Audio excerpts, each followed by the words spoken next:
Après avoir pleuré, je me tourne vers toi.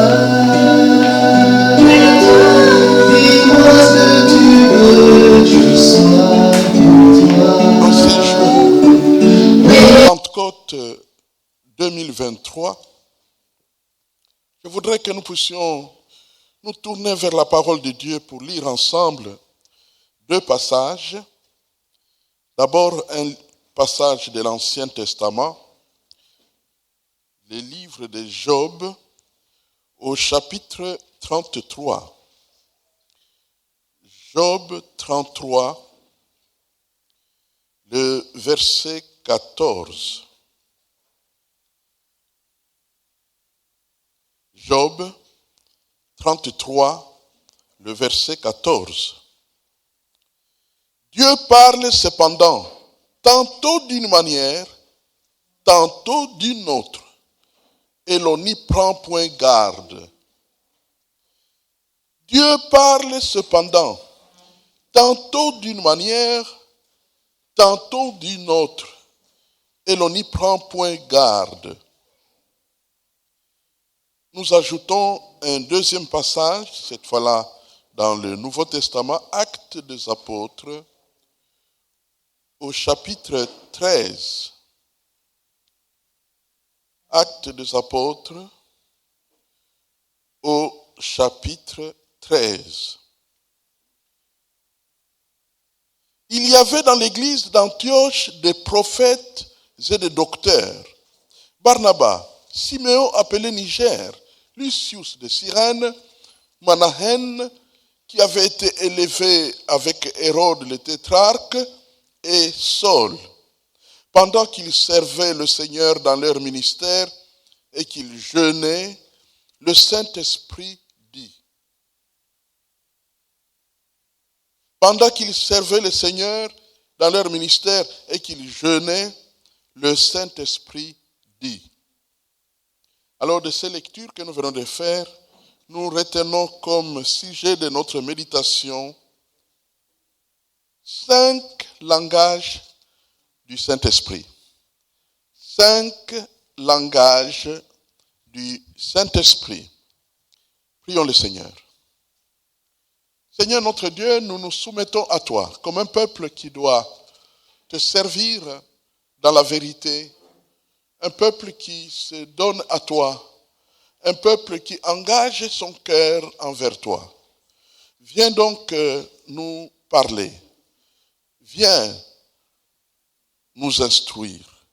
Montre-nous la voie à suivre, chacun et chacune, afin que ta volonté se fasse sur la terre comme au ciel, parce qu'elle se fera justement dans nos cœurs. Au nom puissant de Jésus. Amen.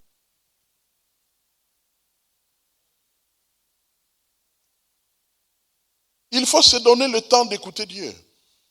Ou plutôt, donner à Dieu le temps de nous parler. Il faut se donner le temps d'écouter Dieu, ou alors carrément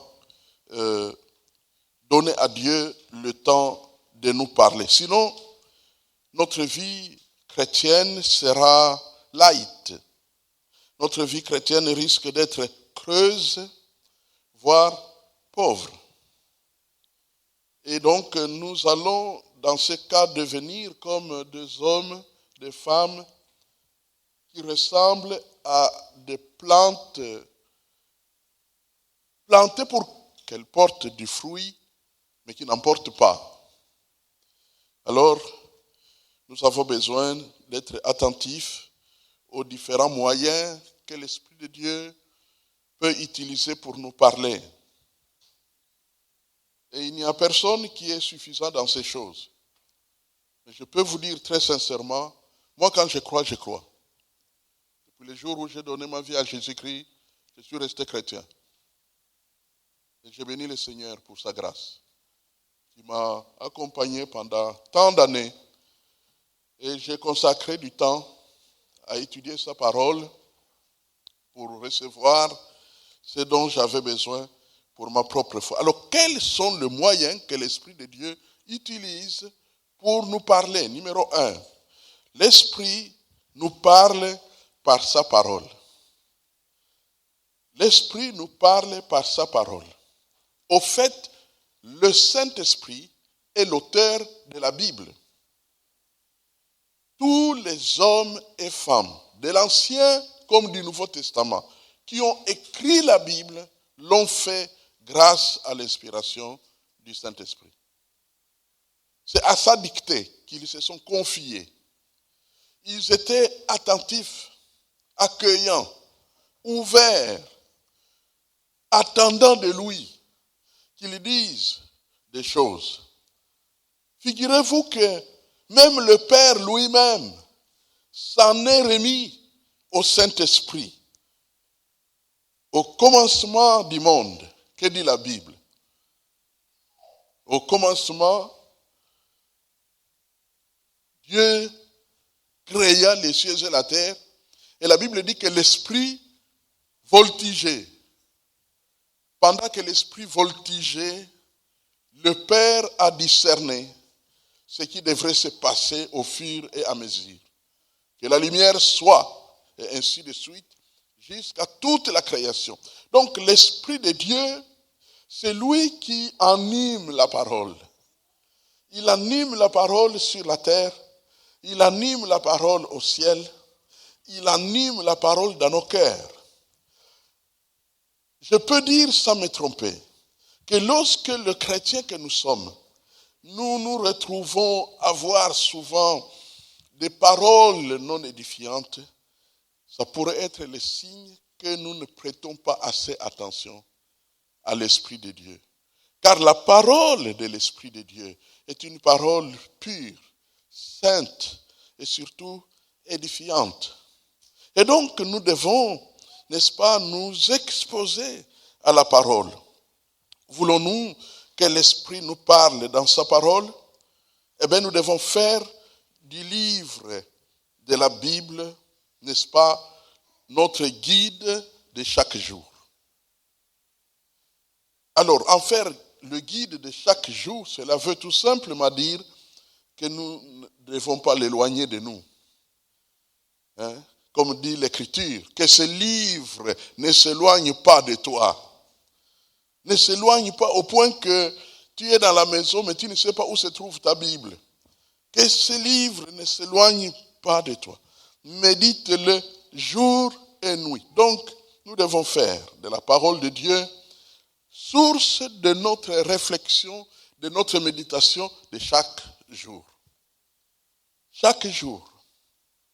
Arrange-toi, arrangeons-nous à trouver l'occasion, soit par une lecture systématique, parce que nous lisons à une période donnée un livre tout entier et que nous mettons les signes là où nous nous arrêtons, ou tout simplement une pensée nous visite et nous allons dans l'Écriture pour localiser cette pensée afin qu'elle soit enrichie et nous édifie davantage.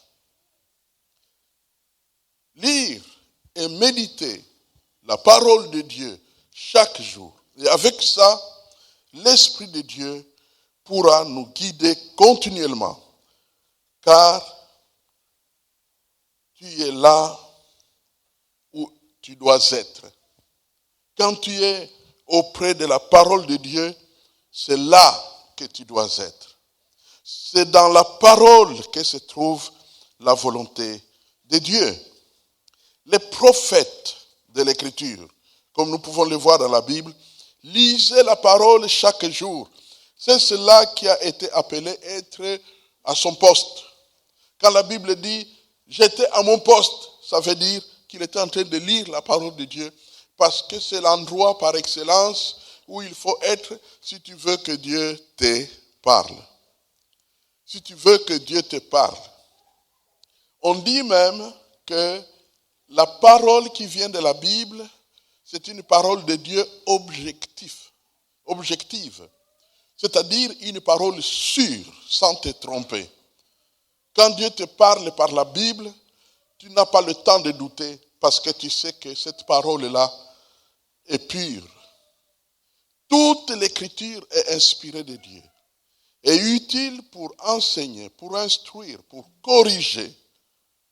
Donc, la parole de Dieu dans laquelle nous devons puiser ce dont nous avons besoin, c'est la nourriture sans avoir le risque de manger quelque chose qui peut nous faire des problèmes. C'est la seule parole sûre. Nous pourrons trouver toutes sortes de méditations, de prédications à gauche et à droite, ou même dans des livres. Nous aurons toujours le besoin d'être prudents. Je suis allé voir un jour un serviteur de Dieu. Alors, nous étions là, assis, en train de causer. Et j'ai regardé sur le rayon de ces livres. J'ai vu un grand livre, en bon endroit. Un livre portant le titre d'un livre de la Bible, les Actes. Mais quand j'ai vu l'auteur du livre, j'ai pratiquement eu froid au dos. Parce que je savais que c'était un auteur libéral à un degré catastrophique. Alors, nous avons continué à parler. Alors, je lui ai dit, mais j'ai vu votre livre. Ah, les commentaires, oui. Oh là là, c'est un bon commentaire. Alors, je lui ai raconté l'histoire du bon commentaire. Et il était très étonné. Il m'a dit, je ne veux plus les garder. Tu peux l'emporter avec toi. Bon, je ne voulais pas lui dire, je refuse. Je l'ai pris parce que je connaissais un peu la doctrine de la personne. Puisque c'est quelqu'un qui développe, comme on en parle, la mort de Dieu. Dieu est mort. Quand il a fini de créer, Dieu est mort. Nous n'avons plus besoin de lui. Maintenant, c'est à nous à nous débrouiller pour continuer, n'est-ce pas, à nous débrouiller nous-mêmes. La mort de Dieu. C'est le Saint-Esprit qui nous aide. Dans la Bible, nous sommes en sécurité, car nous avons ce que nous devons. C'est la raison pour laquelle, pas seulement le prédicateur, mais tout le monde, ne multiplions pas de paroles sans versets. Tournons autour des versets. Faites des versets ton lieu de fréquentation. Fréquente les versets bibliques. Fréquente les versets bibliques. Dans Daniel chapitre 9, que dit l'Écriture? Dans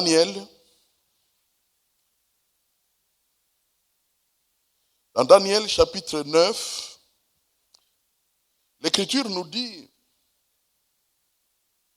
au verset 2, la première année de son règne, moi, Daniel, j'ai vu par les livres qu'il devait s'écouler 70 ans pour les ruines de Jérusalem, d'après le nombre des années dont l'Éternel avait parlé à Jérémie, le prophète. Moi, Daniel, j'ai vu par les livres. Mais quel livre? Mais la Bible. J'ai vu par les livres. Vous voyez, tout un prophète, un grand prophète. Daniel, c'est l'homme parmi les premiers qui ont vu la fin des temps.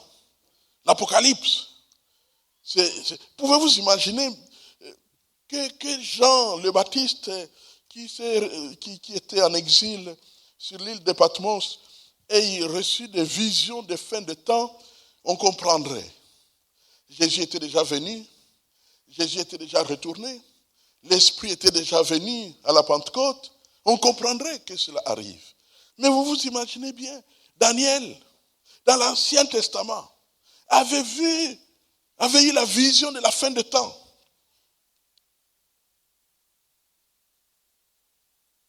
Mais qu'est-ce qu'il a utilisé pour être inspiré? J'ai vu par les livres. J'ai vu par les livres. Donc, méditer la parole de Dieu, c'est plus que précieux. Deuxième langage que le Saint-Esprit utilise pour nous parler, c'est au travers de ses serviteurs, au travers des prédicateurs. Dieu utilise des prédicateurs pour nous parler. Une fois, les amis de Sangomalamu, c'est la radio et la télévision chrétienne au Congo, ont eu la gentillesse de me demander, ils m'ont dit, nous avons un rassemblement de tous les frères et sœurs qui sont avec nous, une fois par an, et c'est le dernier jour de l'an. Est-ce que tu peux venir pour que tu prêches à cette occasion? J'ai dit oui, je viendrai. Et nous étions là. Alors, au moment de prêcher, l'homme de Dieu Sita Luemba, le docteur Sita Luemba, car depuis il a accompli un doctorat en théologie, il m'a introduit en disant, le frère qui va nous parler, je peux rendre témoignage depuis des années, Dieu parle par lui. En vérité, c'est quoi? Dieu ne parle pas seulement par un serviteur, il parle par ses serviteurs qui veulent l'écouter avant d'aller prêcher, qui veulent être attentifs, qui veulent être sensibles pour appréhender une pensée divine et s'accrocher à cette pensée, comme quelqu'un qui a trouvé un trésor, l'entretenir par la méditation, par une méditation approfondie, jusqu'à ce que tout ce que Dieu veut dire devienne clair. Alors, faire arriver le message. Ceux d'entre vous qui ont travaillé ou qui travaillent avec la Poste, vous savez que la qualité la plus exigée dans votre travail, c'est l'honnêteté. C'est de faire arriver les colis d'autrui. Eh bien, un prédicateur que Dieu utilise doit être à l'affût pour recevoir. Quand un prédicateur, une prédicatrice, sent que Dieu lui parle, en ce moment-là, il doit donner le temps à Dieu de vraiment lui parler. Se mettre à l'écart s'il le faut, s'enfermer s'il le faut, se donner tout le temps nécessaire s'il le faut, afin que ce que Dieu veut dire soit entièrement reçu et maîtrisé, accepté. Maîtriser, quand je dis maîtriser, il y a des moments où carrément, comme disait un homme de Dieu, Diafouila, docteur Diafouila, il disait un jour, vous savez, si vous voulez prêcher, préparez-vous comme si vous devez faire un examen oral. Mais il y a quelqu'un qui a dit beaucoup plus. C'est Billy Graham. Il a dit, je répète ma prédication préparée 25 fois. Quand il dit je répète, il ne veut pas dire je lis ma prédication. Non. Quand il dit je répète, cela veut dire qu'il prêche cette prédication. Et il avait un endroit, un buisson, j'espère que ça existe toujours derrière sa maison là-bas à Charlottesville aux États-Unis, de son vivant. Il allait là au pied de ce buisson et il prêchait, il a fait de ce buisson son assemblée. Et il s'adressait au buisson 25 fois avant de se sentir suffisamment à l'aise pour aller faire arriver la prédication au peuple de Dieu, au noble peuple de Dieu. Quand vous avez trouvé un prédicateur, une prédicatrice que Dieu utilise pour parler, accroche-toi. Parce que le plus grand besoin, mes frères et sœurs, je vous dis la vérité de mon cœur, ce ne sont pas les émotions et les sentiments d'amour partagés entre frères. Le plus important, c'est que Dieu te parle et tu écoutes. Et quand tu as écouté, tu mets en pratique. C'est ça la clé et le cœur de la vie d'une église. Il nous parle au travers de ses serviteurs. Vous écoutez la parole quand ces serviteurs parlent, et elle devient tout à coup comme une parole venant directement de Dieu qui vous est directement adressée. Vous vous sentez édifié, vous vous sentez croître dans la connaissance, vous vous sentez vraiment béni. vous sentez que la parole, surtout quand l'onction agit comme j'aime le dire, vous avez l'impression que la parole de Dieu est en train de vous entrer partout. C'est comme si elle vous entre par le dos, par les yeux, par les cheveux, partout. Donc c'est comme si elle vous prend en tenaille, tout entier comme dans un tourbillon. Dieu est en train de vous parler de partout et ce n'est pas seulement par les oreilles. Quand vous voyez ça, dites-vous, votre esprit est en train d'accueillir. Votre esprit est saisi. Votre esprit est en train, n'est-ce pas, d'accueillir ce que le Saint-Esprit t'apporte pour ton édification et pour ta bénédiction. Un petit truc que je garde dans mon cœur et qui marche. Quand tu veux que Dieu utilise un serviteur, une servante dans ta vie, demeure en communion avec lui, avec elle. Parce que sans la communion, l'esprit se sent étranger, l'esprit se sent étouffé. Alors le meilleur ne peut plus sortir. Même d'ailleurs dans les miracles. Ne reçoivent les miracles que ceux dont le cœur est ouvert dans une communion de confiance avec les serviteurs et avec les servantes du Seigneur. Ceux qui sont en confiance. Ceux qui sont en confiance. La Bible dit, parlant de Jésus-Christ, par rapport à son village d'origine, vous le savez, Nazareth, la Bible dit, Jésus était étonné de l'incrédulité des habitants de Nazareth. Et elle conclut en disant, il ne fit que quelques miracles à Nazareth. C'est lui qui guérissait tous les malades, des foules de malades.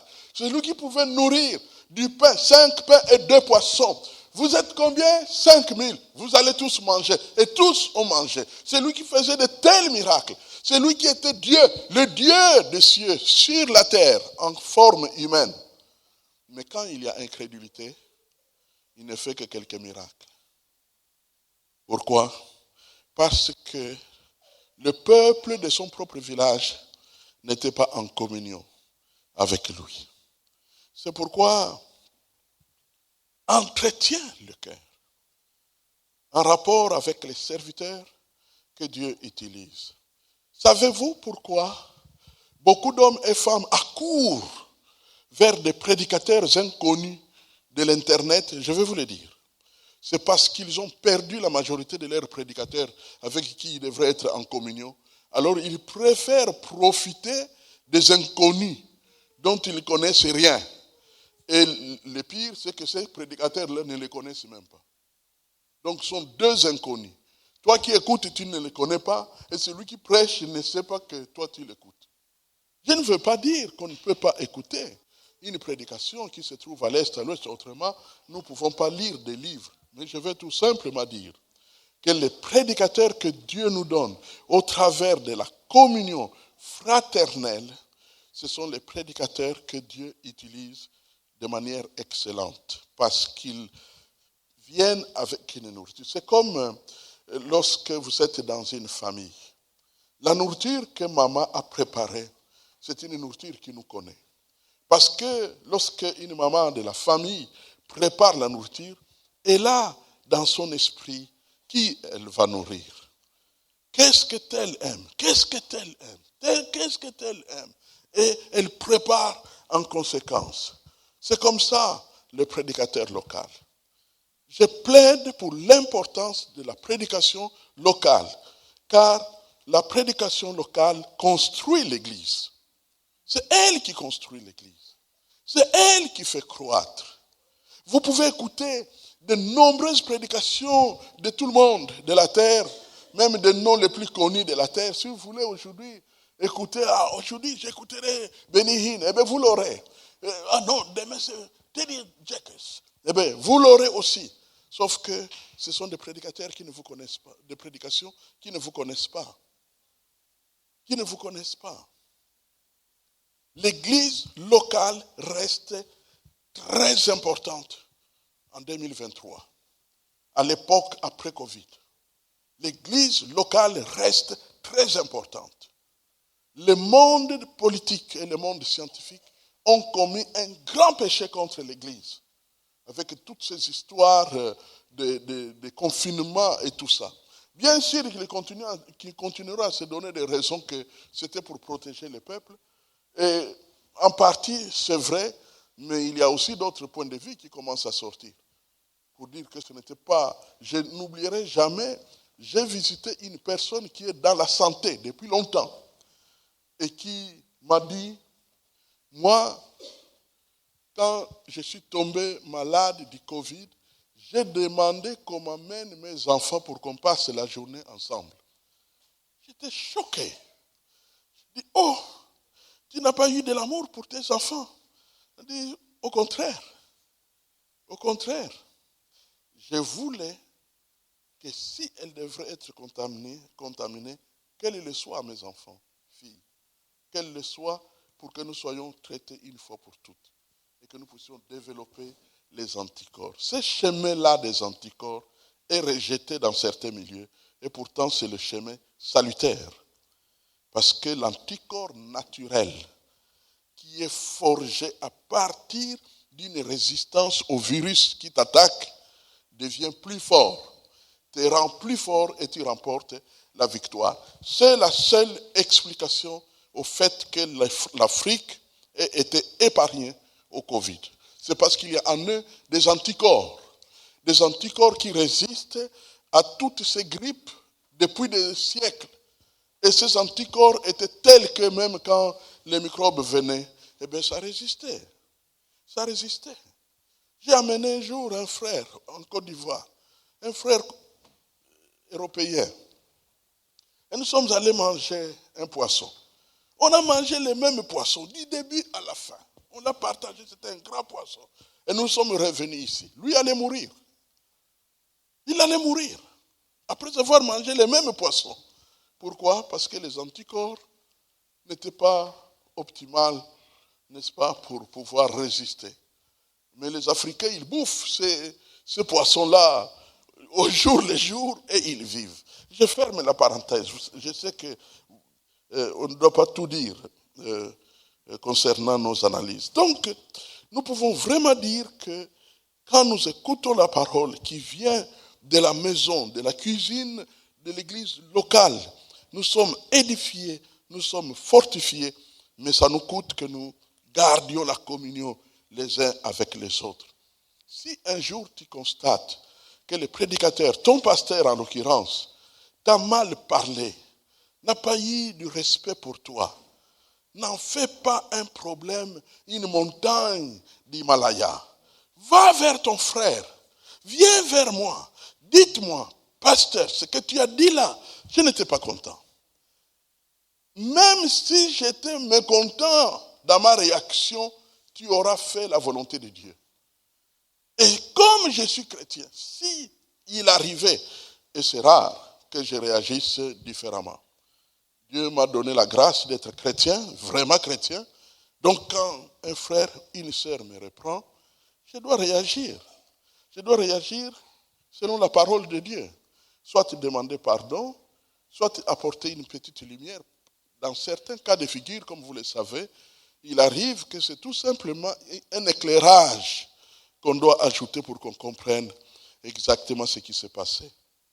Pour qu'on reste dans la communion et que l'onction, n'est-ce pas, qui coule depuis la barbe d'Aaron puisse nous atteindre régulièrement et que nous puissions monter ensemble. Remarquez dans les assemblées, les frères et les sœurs qui approchent les serviteurs de Dieu, qui restent en communion avec les serviteurs de Dieu, qu'est-ce qui arrive? Ils croissent. Mais pourquoi ils croissent? Parce que l'onction n'est pas stoppée. L'onction est libérée et de la sorte on peut grandir ensemble. Troisième langage que nous trouvons dans la parole de Dieu, que le Saint-Esprit utilise pour nous parler, l'Esprit nous parle par des convictions. L'Esprit nous parle par des convictions. Alors la conviction, c'est une surprise, une pensée surprenante qui peut tomber sur nous comme venant de nulle part. Elle vient comme ça, elle tombe sur nous. Au départ, nous risquons même de la négliger. Une pensée nous visite. Et Et puis, si tu es imprudent, tu peux même l'oublier. Eh bien, laissez-moi vous dire, cette sorte de pensée-là, c'est elles qui ont fait de moi un prédicateur. Ce sont des trésors. Moi, quand j'écoute, il arrivait des fois, actuellement, ça baissait. J'ignore pourquoi, si c'est à cause de l'âge ou quoi. Il arrivait, quand je suis dans ma semaine, on est à 3 heures du matin, je suis en train de dormir, et tout à coup, une pensée, waouh, je me réveille. Et parfois même dans la nuit, j'avais un carnet que je posais par terre. Dans la nuit, sans même allumer, je prends le bic et je griffonne ce que je dois pour un mot clé ou un verset clé pour que je n'oublie pas la pensée. Parce que ces trésors-là, ça se perd. Que dit la Bible au sujet de la pensée de Dieu? Le diable vient et il vole la parole. Et comment il vole? Par l'oubli. Par l'oubli. Dieu te parle et tu as oublié. Tu dors et Dieu te parle dans un songe. Une pensée arrive au travers d'un songe. Mais parce que tu as négligé, 2 jours plus tard, oh, je ne me souviens plus. Qu'est-ce que Dieu m'avait dit? Savez-vous qu'il y a des étudiants qui ont manqué le meilleur point, la meilleure note pour avoir négligé une pensée du Saint-Esprit? L'Esprit de Dieu attire ton attention sur un chapitre de ton cours. Ça, c'est important. Et puis tu dis, ah oui, vraiment c'est important. Je vais en tenir compte. Et puis les jours passent, tu oublies. Et puis tu te retrouves devant l'examen. Question numéro 5, le chapitre qu'on t'avait indiqué par le Saint-Esprit. Trop tard. Tu ne vas pas prendre le risque d'aller maintenant tricher pour essayer de récupérer ce que l'Esprit t'avait donné au moment où tu pouvais le prendre et l'entretenir librement. Ne néglige rien. La Bible dit que nous ne devons pas négliger la prophétie. Eh bien, ne négligez pas les pensées, les convictions que Dieu donne. Ne les négligez pas. À notre époque, quand nous étions en train de commencer à grandir comme disciples de Jésus, la Ligue pour la lecture de la Bible, qui était l'instrument par excellence utilisé par Dieu pour nous instruire, avait carrément imprimé ce qu'on a appelé des carnets de merveilles. C'est dommage que ces carnets de merveilles ne sont plus visibles. Mais aujourd'hui, il y a des agendas. Il y a des agendas. Savez-vous que même des gens qui ne sont pas chrétiens utilisent des agendas pour noter les choses qui leur arrivent par conviction? Ils notent. Dans la Bible, dans Romains chapitre 14, verset 23, la Bible dit que tout ce qui n'est pas produit d'une conviction est péché. Donc vous comprenez jusqu'à quel point toutes les convictions qui nous arrivent sont nos protectrices par rapport au péché. Pour que nous ne soyons pas des improvisateurs professionnels. Que nous ne soyons pas des gens qui, tu es devant une situation, tu tâtonnes. Parce qu'en réalité, dans sa manière de faire et d'agir, l'Esprit de Dieu donne des convictions sur chaque sujet qui nous préoccupe. Alors en ce moment-là, nous ne serions plus devant des improvisations. Nous aurions des convictions. Mais une remarque importante, toutes les convictions ne sont pas d'office parole de Dieu. Alors comment se protéger? L'Écriture. La conviction arrive, qu'est-ce que tu fais? Tu la fais passer par les tamis de la parole de Dieu. Est-ce que cette conviction est pure? Est-ce que cette conviction est acceptable?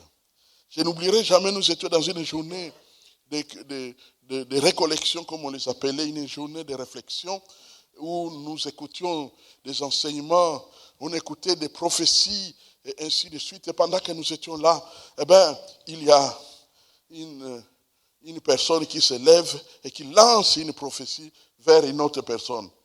Mon frère, voici ta femme. Alors, je loue Dieu pour celui qui dirigeait la réunion. Il a dit, merci beaucoup, cher frère, pour la prophétie que tu as donnée. Mais le frère est marié, donc on ne peut pas modifier. On ne peut pas modifier ce qui est déjà établi. Hein, la Bible est claire là-dessus. Donc, non. Donc, que l'homme ne sépare point ce que Dieu a joint. Donc, on ne peut pas séparer. Donc, ça doit rester comme ça.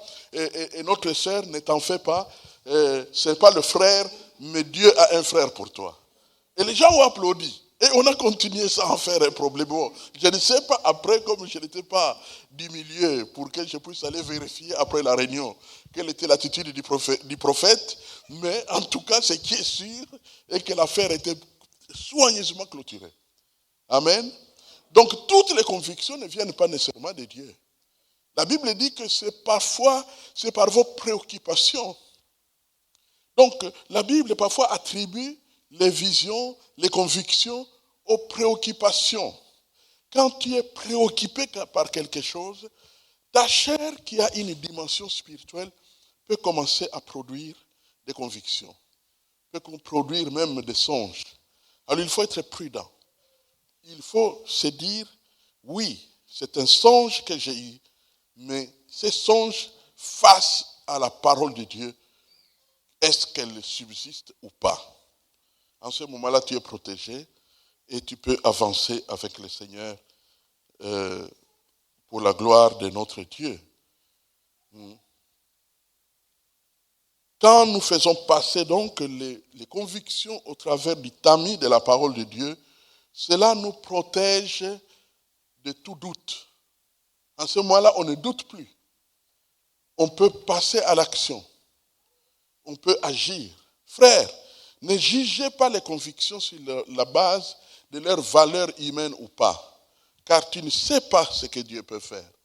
Si c'est une conviction que la Bible ne condamne pas clairement, obéis, car parfois derrière les rideaux d'une conviction se cache une porte ouverte qui te permettra de comprendre la volonté de Dieu.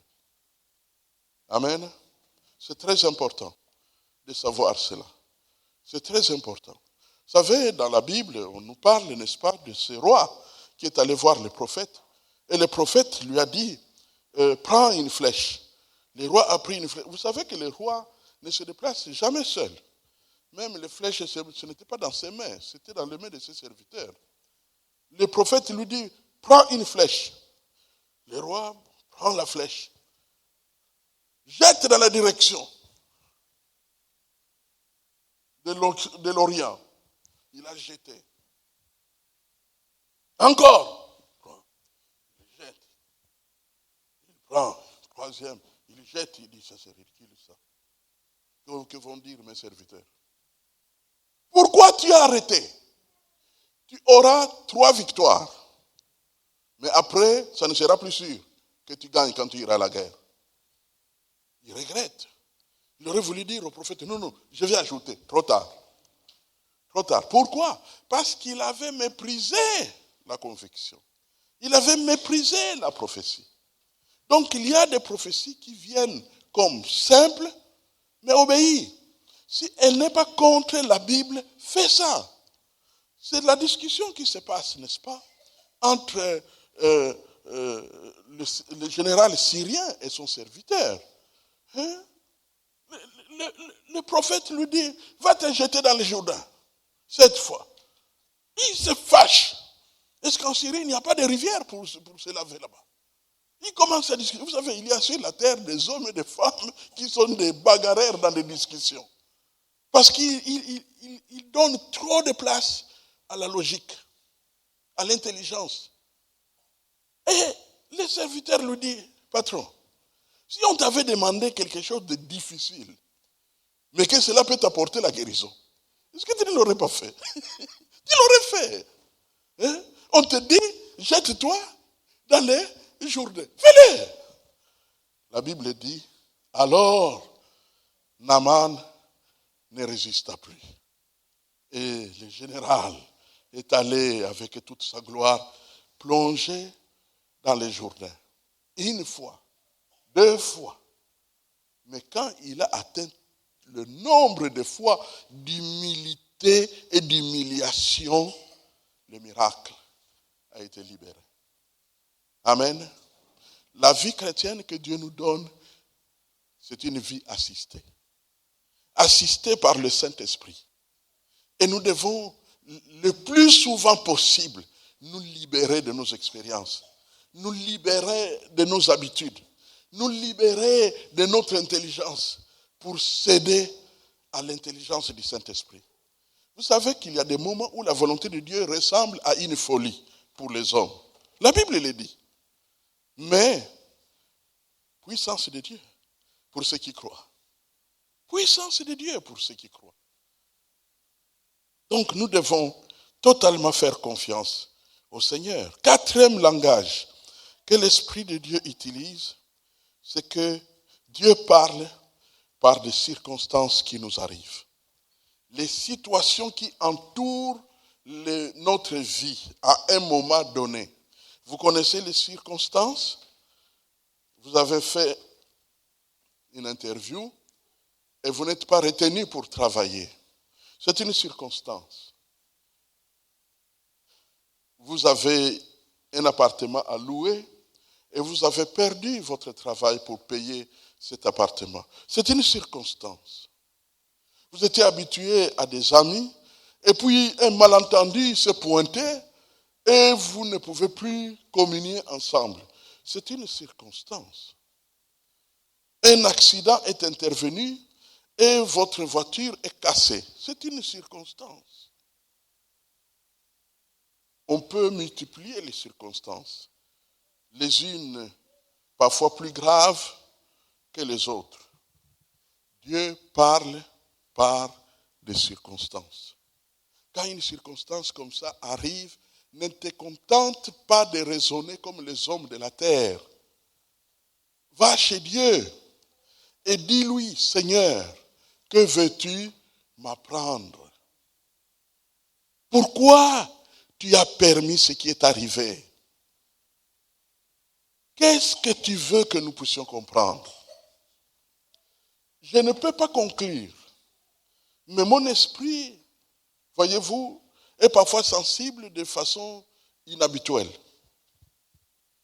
Il y a des moments où j'ai l'impression de me libérer de circonstances passées pour me dire, Dieu est souverain. Il peut aussi permettre qu'une assemblée puisse avoir dans la suite 3, 4 assemblées. Ce n'est pas à nos goûts. Nous aimons des grands groupes. Nous aimons des grandes assemblées. Après tout, c'est plus facile pour résoudre les problèmes de l'Église quand on est nombreux.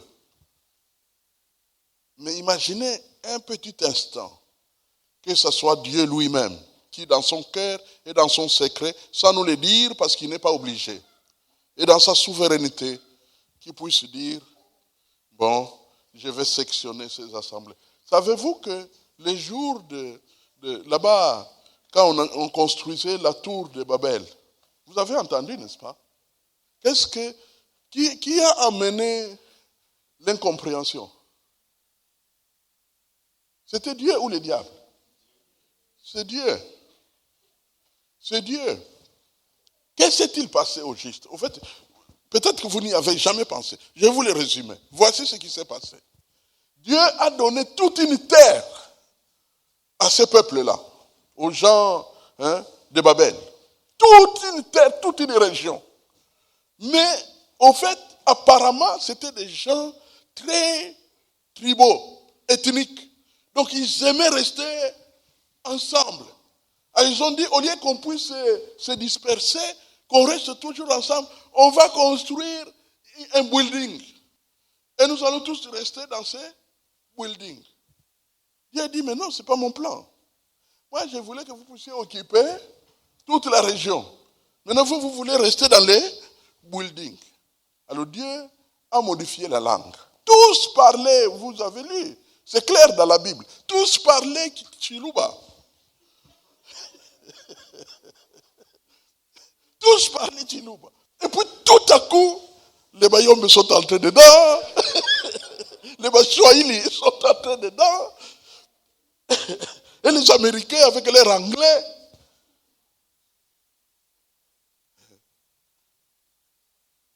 Amen.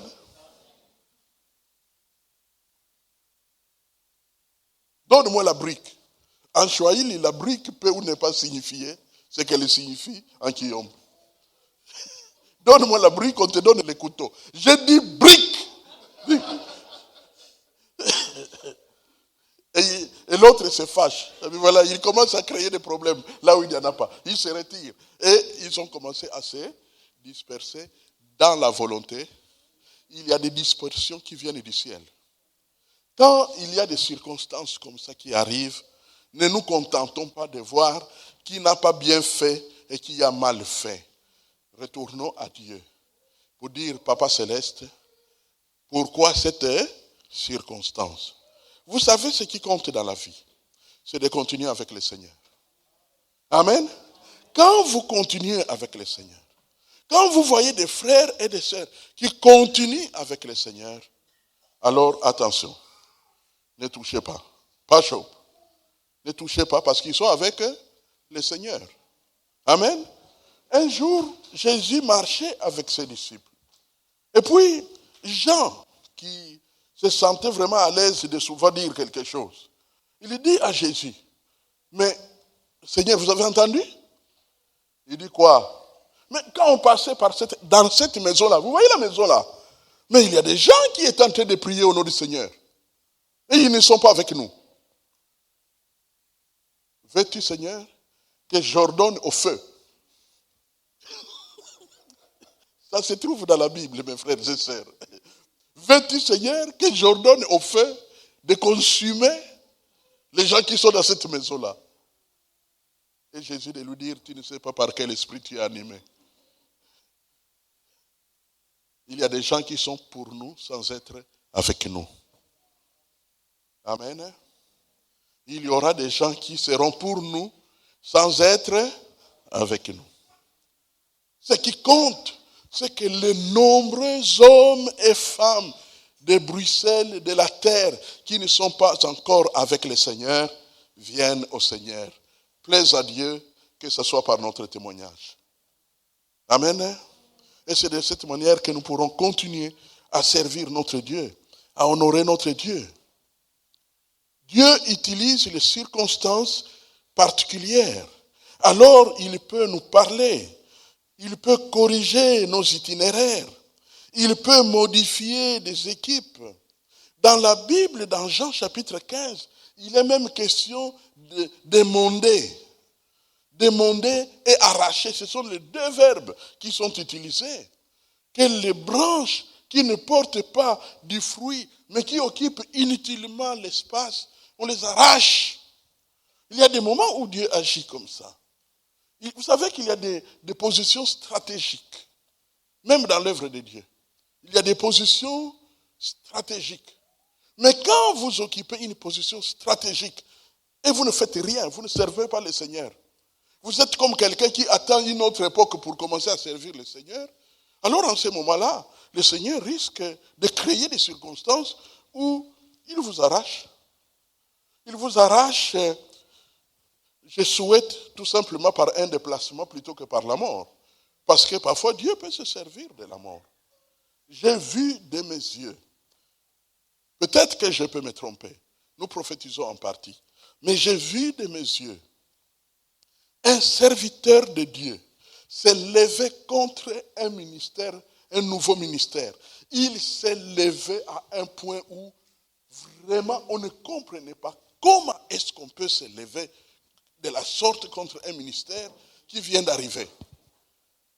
Et pourtant, il ne connaissait pas grand-chose de ce ministère. Mais il a parlé contre, il a parlé contre, il a parlé contre, il a parlé contre. Et à l'étonnement de plusieurs, parce que c'était un mouvement d'évangélisation, je n'irai pas plus loin, c'était un mouvement, un nouveau ministère d'évangélisation. Et ce serviteur, c'était l'évangéliste. Donc, lui, il voulait que c'est lui qui doit faire l'évangélisation et pas ceux qui viennent d'arriver. On ne les connaît pas, c'est compliqué. Alors lui voulait que ce soit lui et lui seul qui fasse l'évangélisation. Qu'est-ce qui est arrivé? Moins de 6 mois après, il est mort. Alors si tout le monde s'était tourné vers lui pour faire l'évangélisation, 6 mois après, il s'en va. Donc il y a des moments où Dieu peut modifier les équipes. peut modifier l'occupation de postes, de ministères. Il peut faire ce qu'il veut. Mes frères, c'est pourquoi moi, j'aime les zèles de la maison de l'Éternel. Vous savez, le zèle, c'est beaucoup travailler. C'est beaucoup faire. Amen. Même quand on ne t'appelle pas à faire quelque chose, fais quelque chose. Et je te dis la vérité, si tu veux faire quelque chose, tu le trouveras dans la maison de l'Éternel. Amen. Il y aura toujours quelque chose à faire. Moi, quand à une époque donnée, j'ai vu que je n'avais rien à faire dans l'église, eh bien, je suis allé voir le frère parce que, par hasard, le pasteur a parlé à un frère en disant, tu viendras comme d'habitude le dimanche pour nettoyer le temple. Alors, bien sûr, toujours fidèle au poste. J'ai dit, il y a un frère qui vient nettoyer le temple. J'ai attendu qu'il termine et je suis allé vers le frère Bonny. Je lui ai dit, frère Bonny, c'est toi qui nettoie le temple. Oui, tu viens à quelle heure? Oh non, je viens à 7h du matin. À 7h, oui. Dimanche, je peux venir? Oh, mais oui, ça m'arrange. Oh, mais je suis content, viens avec moi. Et je suis venu à 7h. Je l'ai trouvé, il était déjà là. Et nous avons nettoyé. Et ça fait 2 ans qu'on a servi ensemble. À nettoyer les temples. Plus tard, j'avais plus d'activités. Et je suis allé voir Bonny pour dire, écoute, maintenant j'ai beaucoup d'activités, je voyage beaucoup. Ça serait peut-être compliqué pour moi d'être là le dimanche quand je dois prêcher l'évangile au Bandundu. Donc, donc, fais quelque chose. Quand tu veux faire quelque chose dans la maison de l'Éternel, mon frère, ma soeur, c'est la maison de l'Éternel et ton Dieu, ton propre Père. Amen. Prends soin de l'Église. L'Église est comme un enfant que Dieu donne aux enfants de Dieu. Prenez soin de l'Église. Qui ne manque de rien dans la maison de l'Éternel. Bientôt, il y aura des développements. Vous le verrez avec le temps qui arrive. Le Seigneur est vivant. Oui, le Seigneur est vivant et il va poursuivre à accomplir des choses. Dans la parabole des talents, le Seigneur est allé plus loin. Il a carrément dit, puisqu'il y a celui-là qui a caché le talent, alors prenez-les et donnez-les à celui qui a 10 talents. Donc, les talents non utilisés se perdent. C'est la Bible. Je répète, le talent non exploité dans la maison de Dieu, on le perd. Même si tu gardes encore en bonne mémoire que tu as un talent, c'est-à-dire un don, une capacité, même si tu gardes dans ta tête, tu ne sais pas si tu l'as déjà perdu. Le talent non utilisé se perd. Parce que Jésus dit, celui-là a caché les talents dans la terre. C'est-à-dire, il ne l'a pas utilisé. Prenez-les et donnez-les à celui qui a 10 talents. C'est comme ça qu'on s'est retrouvé avec des assemblées où il n'y a qu'une poignée de gens, mais qui font tout, qui sont omniprésents. Ils nettoient le temple, ils arrangent les chaises, ils arrangent les micros, ils chantent, ils font... Et puis on dit, mais il n'y a qu'eux qui font tout. Mais toi, qu'est-ce que tu attends pour aller prendre au moins une des activités? C'est parce qu'il n'y a personne qui le fait, qu'ils le font. Il n'y a personne sur la terre qui aimerait faire 25 choses s'il y avait des gens prêts à faire 20 pour qu'ils ne fassent plus que 5. Ne dit-on pas que qui trop embrasse mal étreint? Donc, c'est important que nous puissions bouger dans les royaumes des cieux. Amen. Bouger dans les royaumes des cieux. Car c'est comme ça que Dieu va nous parler au travers des circonstances. Enfin, dernièrement, le Saint-Esprit nous parle par le Saint-Esprit. Le Saint-Esprit nous parle par le Saint-Esprit. Nous avons lu, n'est-ce pas, dans Actes chapitre 13. Pendant qu'ils servaient le Seigneur dans les ministères, le Saint-Esprit dit. Amen. Le Saint-Esprit parle. C'est la seule chose qui différencie la compréhension du Saint-Esprit. Il y a certaines doctrines qui enseignent que c'est juste une puissance de Dieu. Oui, le Saint-Esprit a la puissance de Dieu, mais il est une personne parce qu'il parle. Il a parlé la Bible et il parle dans plusieurs circonstances. La fréquentation de la Bible et l'obéissance radicale à Dieu avec un cœur ouvert poussera le Saint-Esprit à nous guider, à nous parler, à nous remplir, à nous utiliser. Il va parler par nous. Dans une situation où on doit prendre une grande décision, l'Esprit de Dieu amènera des pensées intéressantes pour que nous puissions parler de sa part. Il va nous parler, il va agir par nous. Il y a des gens qui sont dans les besoins, mes frères et sœurs. Et Dieu peut se servir de toi pour résoudre leurs problèmes. Parce que le Saint-Esprit dépose la conviction dans ton cœur. Il exauce nos prières.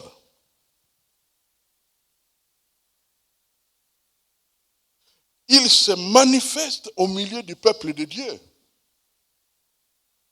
Il a le pouvoir de se manifester. Il peut libérer une joie, on ne comprend pas d'où elle vient. Tu deviens comme quelqu'un qui a gagné au loto. Sourire, sourire, sourire, sourire, sourire, sourire. Tu te dis, mais pourquoi tant de sourire? Ça vient de l'Esprit de Dieu. Il vous donne la joie du Seigneur. Parce que la joie du Seigneur, c'est la santé pour vos os, dit la Bible. Amen. Donc c'est une puissance de guérison. Le Saint-Esprit devient quelqu'un d'amical, très amical. Mais vous devez être ouvert. Vous devez lui parler. Vous devez lui dire que j'ai envie de te connaître davantage. J'ai envie de collaborer avec toi. Je veux être utilisé par toi. L'Esprit de Dieu dirige la délivrance. C'est pourquoi il est l'Esprit plus grand que celui qui est dans le monde. Il dirige la délivrance. Il envoie l'image. Je devrais prier pour un jeune garçon de 19 ans. Sa mère m'a dit, tu vas prier pour lui, mais sois prudent parce qu'il est parfois violent. J'étais seul dans mon bureau et j'avais le garçon. Après avoir introduit, je l'ai aidé à recevoir Jésus. J'ai fait tous les aspects pratiques. Et puis le moment venu, je devrais prier pour lui. Dès que j'ai fermé les yeux, je l'ai vu bondir et me donner un coup. J'ai ouvert les yeux. Je lui ai dit, bon, j'ai cité son prénom. Je lui ai dit, je veux prier pour toi maintenant. D'accord? D'accord. Viens, mets-toi à genoux. Et puis je l'ai plaqué par terre. Et je me suis assis sur son dos. Et j'ai commencé à prier. Quand il a commencé à bouger, j'allais être éjecté. Si je n'avais pas obéi à la vision que l'Esprit de Dieu m'a donnée, ça allait être chaotique. Une autre fois, nous sommes allés voir une jeune dame qui était malheureusement dans la folie, en pleine folie, dans un centre psychiatrique. Et avec sa mère, nous étions là, 2 serviteurs et sa mère. Alors on l'a fait sortir. Le gardien a dit, on peut la libérer comme ça? La maman dit, oui, il n'y a pas de problème, ce sont des serviteurs de Dieu. Et pendant que nous étions là, elle m'a regardé. Et dans la vision, j'ai vu qu'elle a lancé un coup. À peine, j'ai fait comme ça, que sa boxe s'est passée au-dessus de moi. Et sa mère s'est mise à pleurer, parce que si elle m'avait touché avec ces coups de boxe à bout portant, comme on dit, j'allais être par terre. J'allais être par terre, inévitablement. Donc, l'Esprit de Dieu dirige des choses. Mais nous devons nous habituer à lui. Il est là, nous ne pouvons pas l'ignorer. Nous ne demandons pas aux pentecôtistes de cesser d'être des pentecôtistes. Ils ont apporté quelque chose dont nous avons tous besoin. Mais qu'ils ne s'imaginent pas que nous tous, nous devons cesser d'être ce que nous sommes pour devenir des pentecôtistes.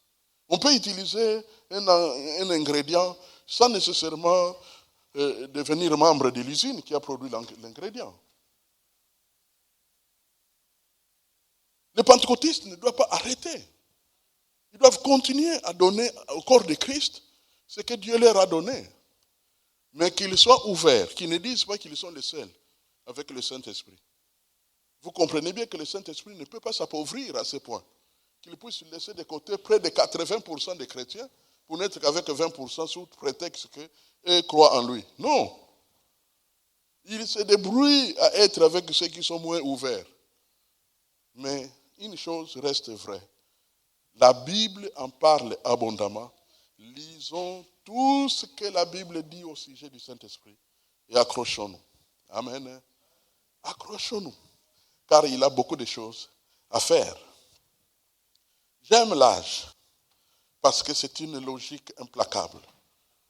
Tu ne deviens pas plus jeune chaque année qui passe. Alors, ce qui fait que nous ne savons pas de quoi 2024 sera fait. Une chose est certaine, en 2060, il est probable que 99% parmi nous, nous serons logés dans des appartements un peu plus petits. Vous avez compris? Les appartements plus petits. Même si tu as vécu dans des châteaux, vous savez, le jour où ça ne peut pas amuser ça. Ça doit plutôt faire réfléchir. Le jour où on était en train d'amener la reine Élisabeth II dans sa dernière demeure, elle était dépouillée de tous les insignes royaux. Dépouillée. On retire la couronne. On retire les bâtons royaux. On retire tout, la bague, tout, on retire. Et on a entendu l'archevêque de Canterbury dire, notre sœur Élisabeth va aller à sa dernière demeure. Notre sœur. Ce n'est plus majesté. Notre sœur. Amen. Ayons ces compagnons qui ne nous quittera pas. Car une fois dans la terre, si Dieu pouvait ouvrir nos yeux, nous verrons tout le monde sans exception nous tourner le dos et partir, peut-être en pleurant mais partant. Partant. Mais le Saint-Esprit sera là. Amen. Il nous dira, si tu sautes jusque-là, c'est l'enfer. Mais nous, on va là, au ciel. C'est lui. Pas un pasteur, ni un cousin, ni un oncle, même pas ton conjoint. L'Esprit de Dieu. C'est l'ami fidèle et tendre. Pas Jésus. Jésus, nous le verrons au ciel. Mais le Saint-Esprit restera avec vous. Le jour où Jésus est en train de quitter la terre pour partir, il dit à ses disciples, je demanderai au Père de vous envoyer un autre consolateur. Donc Jésus, c'est un consolateur, mais physique.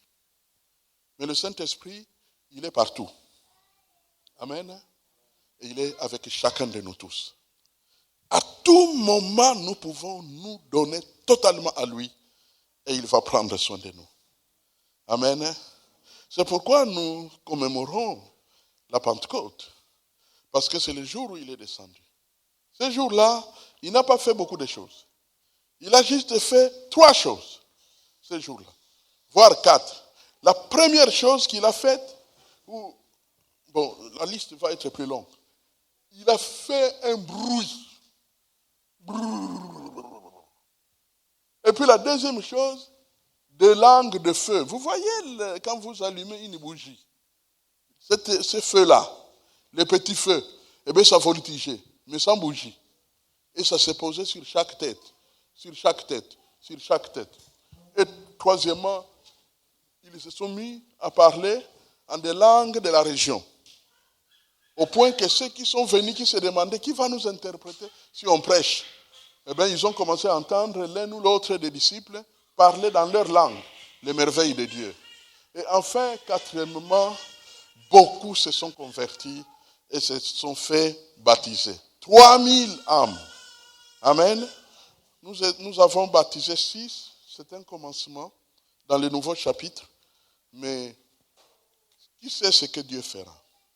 Je vais vous dire une dernière chose avant de prier. S'il vous plaît, l'Esprit de Dieu est un esprit évangéliste. Quand vous voyez quelqu'un qui n'est pas dans le Seigneur, ne vous moquez pas de lui parce qu'il parle mal. Ne vous moquez pas de lui parce qu'il critique tout le monde. Ne vous moquez pas de lui parce qu'il est méchant. Il est méchant parce qu'il ne connaît pas Dieu. Quand vous voyez quelqu'un comme ça, qui est bizarre, priez pour que Dieu fasse de lui. Dis à Dieu, Seigneur, si tu sauves cet homme-là, demain, il sera un apôtre et il ne sera plus en train de faire ce qu'il fait là. Et l'Esprit de Dieu te guidera. Nous ne savons pas comment. Peut-être à amener quelqu'un à l'église. Peut-être à mettre en contact avec un frère pour qu'il lui parle du Seigneur. Nous ne savons pas comment Dieu fera. Mais collaborer avec le Saint-Esprit. Amen. Exposons-nous à l'Esprit pour qu'il nous parle de 1000 manières afin que le travail de Dieu soit fait correctement. Il est resté pour ça. Ne chômons pas. Ne chômons pas. Et ne lui faisons pas chômer. Amen. Prions le Seigneur. Père Tout-Puissant, merci pour ta parole que tu envoies aujourd'hui, ce grand jour de Pentecôte, dans nos cœurs, au sujet des langages que l'Esprit utilise pour nous parler. Nous ne voulons pas rester plus longtemps à te parler, sinon, tout simplement, donne-nous la grâce de nous habituer au Saint-Esprit et de marcher avec lui. N'est-ce pas ta parole qui dit, marchez selon l'Esprit et vous n'accomplirez pas les désirs de la chair. Nous voulons marcher avec lui pour qu'il nous remplisse, nous guide, nous aide à parler comme nous devons parler, nous aide à résister à la tentation, nous convaincre du péché s'il y a un péché afin que nous puissions le confesser et l'abandonner. Règne sur nous, cher Saint-Esprit, car c'est toi, le pasteur et le consolateur par excellence, que Jésus-Christ a demandé à son Père d'envoyer, et tu y es venu, et nous sommes fiers de toi, et nous sommes heureux de collaborer avec toi. L'EIB est là, exposé à ton œuvre, Saint-Esprit. Fais ton travail parmi nous, car chez nous, c'est chez toi. Au nom de Jésus-Christ. Amen. Amen.